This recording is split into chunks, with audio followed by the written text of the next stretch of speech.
দিয়ে ভালো করে ময়ান দিয়ে নেব।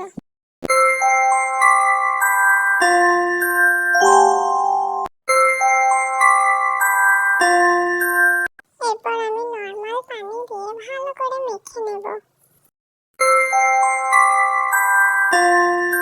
এখন আমি 30 মিনিটের জন্য রেস্টে রাখবো। 30 মিনিট কমপ্লিট। এখন আমি ভালো করে মেখে নেব আরেকবার। এখন আমি ছোট ছোট করে ভাগ করে নেব।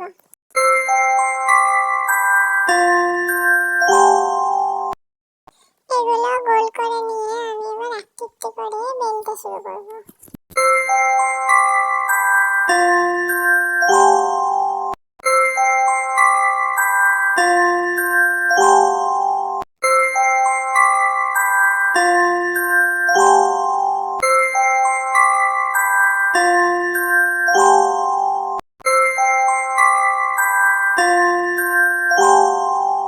এইভাবে সবগুলো বেলে নেব।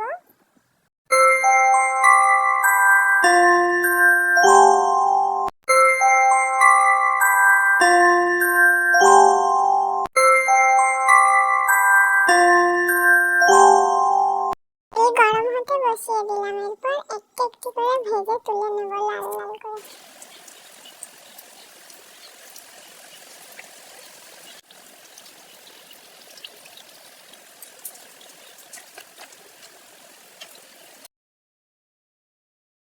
আবারও তেলে ছেড়ে দিলাম। আবারও ভেজে তুলে নেব।